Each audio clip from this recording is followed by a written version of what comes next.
You probably know the expression, the family has its black sheep. Well, that's who I am.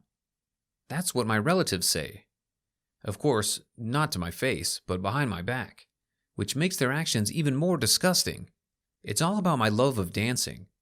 So that you understand, the whole essence of the situation, my parents, as well as my relatives, are difficult people. They are engaged in fraud on an impressive scale, and for more than one generation. You can consider it a family craft. Let's take it in order. My name is Vincent Mendez, and as I said, I was born into a family of crooks. Secrets, techniques, and necessary connections with people were passed down from generation to generation. My great-grandfather started this kind of activity when one day, in his half-empty and collapsed house, his children began to faint from hunger. He had tried to get a job 100 times in a row over the past 6 months, but he needed connections and money everywhere. In our city, at that time, there was such unemployment that the job of a waiter was worth its weight in gold. In desperation, my grandfather came home empty-handed. My great-great-grandmother, with whom they lived half-starved all their lives, looked at the children in tears because there was nothing to feed them. And when their offspring began to faint, the grandfather decided to earn dishonestly. Since dishonest work is taken only for the blat, it gave birth to a few simple, ingenious ideas for quick earnings. I won't tell you exactly what was there. It's a family secret. But the thing is, it really worked. My father said that the happy day was remembered for many generations, when the Mendez family ate their fill. From that moment on, the great-great-grandfather vowed never to allow violence in his family again. Gradually, he passed the craft to his son, teaching him from birth. That to his son, and so it came to me. But the system broke down on me. I didn't know which chromosome went wrong when I was conceived, but I really despised what we did. I just wanted to dance. I have always admired people who have dedicated their lives to their favorite occupation, and who knows, maybe against all odds, went against fate. Some people might say that dancing isn't really suitable for guys, especially from a family like me, but I really loved it. I remember confessing everything to my father. To say that he was furious is to say nothing. I thought he'd sell me out. Word of the dance spread among the family in a matter of days. We had a lot of relatives, and most of them were jealous of my father, for prosperity or success. And they were in favor of extra information about a defect in the family, a freak like me. They called our house and casually said that it's a pity that sometimes such troubles happen in the family. They meant me, but the biggest point was that I was the only boy among the children, and I just had to learn the craft and continue to pass it on. My family would not have forgiven me if the labor of many generations had simply disappeared. In this case, of course, there is a backup plan: to choose a receiver from another family that is trustworthy. But this meant that now Rule would be another family. On the one hand, I understand my father. He did not want to give up his crown. But I was not ready to give up my dream. I probably tried to talk to him about it 500 times, but my father was adamant. We are doing serious business, and you offer to send a matter of several generations to the trash just because you want to dance? He was very angry. My mother did not get involved in our conflicts at all, so as not to inflame the situation even more. The question is still open, but how do I get my message across? I had no intention of backing down. I loved my family, but I didn't share their opinion. Is that so bad? My father always taught me to have an opinion and stand up for my rights, and that's what I'm going to do. We had another big fight the day before and didn't talk. A conflict ensued due to the fact that I secretly attended courses of dance. I thought after the last conversation you changed your mind, my father shouted. Like you, I never change my mind, I told him. Dad glared at me and went back to his room. I knew it wasn't the end, but I put my thoughts on a shelf and went to bed. As always, I went to the dance in the morning. But the closer I got to my center, the more I could smell the burning. Fire engines were flying past me. People were screaming. I took my headphones off and saw the building on fire. This was the dance center where I studied. In a state of shock, I asked the firefighters what happened. One of them replied that it was arson, and they have been putting out the fire all night. Looking at the blazing fire, I remembered my father's angry face and ran back home. "This is how you solve problems, Dad," I said through tears, to which he replied, "Now try dancing on the coals of your school." I packed up and left the house without thinking. My mother was crying, and my father said that I would come back in 2 days, because I didn't know what hunger was. He was right. I didn't know what hunger was, but I knew my father well. So I had my own money for the first time. In general, I never came home, just wrote to my mother that I was all right. I found a job while doing what I love. A year later, my dance teacher and I moved to another city, where we started performing dance at a theater.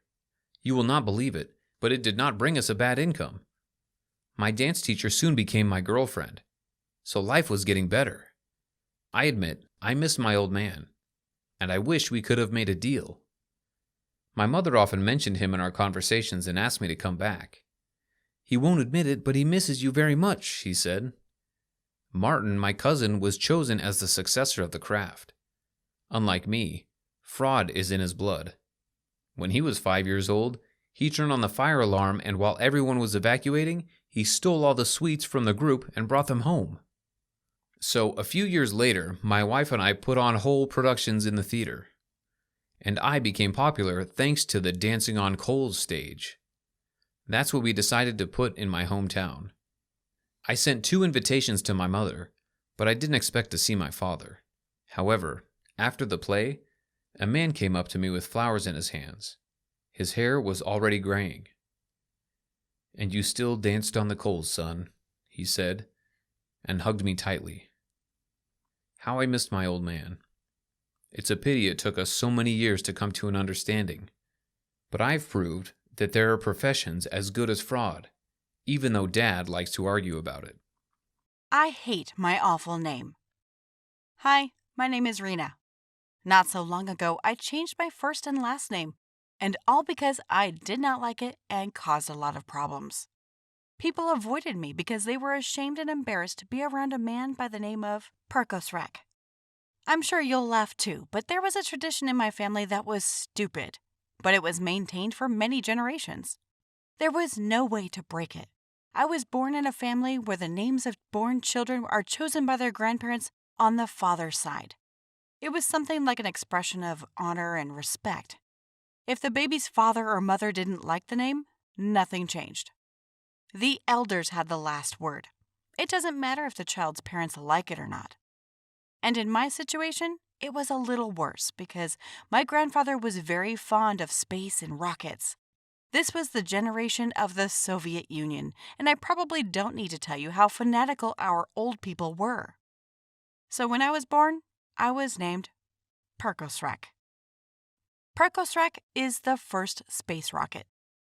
That is, this is the ideal name, according to the grandfather, for the first granddaughter. Changing his name was disrespectful to grandfather, so he was terribly conservative, so the word of the elders should have been law, the execution of which required discipline and unquestioning.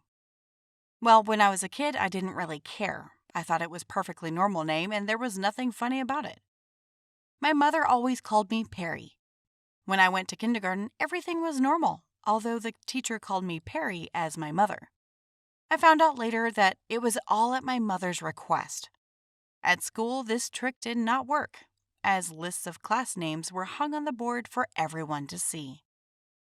Oh, I'll never forget my 1st of September. I was already on the edge with excitement, so there's also my name. After the welcome line, all the students went to the classes to get acquainted with each other and with the class teacher. The teacher read the name in the magazine. At this moment, the student got up and told something about himself.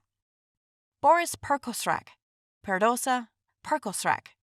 Sorry for my inattention, the teacher said, barely suppressing a smile. I got up as expected and saw the whole class laughing loudly at me. Someone was pointing and taking pictures on the phone. The boys immediately began to imitate, call fart or shit.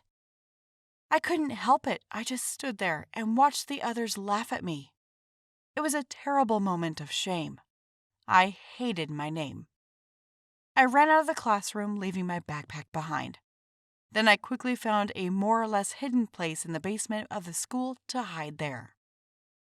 I was sobbing. My first meeting, so many new guys, and I was the laughing stock before I even opened my mouth. Anyway, I didn't go back to class that day. I ran home in a bad mood and very angry. My mother was worried and asked what happened. I couldn't say a word because I was so hysterical. They were laughing at me. I hate my name. My mother took a deep breath, hugged me, and sat down on the sofa. It was to be expected, she said. I couldn't believe she knew I was going to be like this. I was angry with her, saying, why did she allow this to happen to me? Why did they ruin my life? My mother apologized, saying that she had no other choice. Your grandfather, as you know, was very fanatical about space and rockets. He worked as an engineer building these very rockets. He was dedicated to his work, but he was fired because of old age. But the love remained, and then when you were born, he didn't hesitate to call you what he called you. Your father didn't dare say a word against his father, my mother said.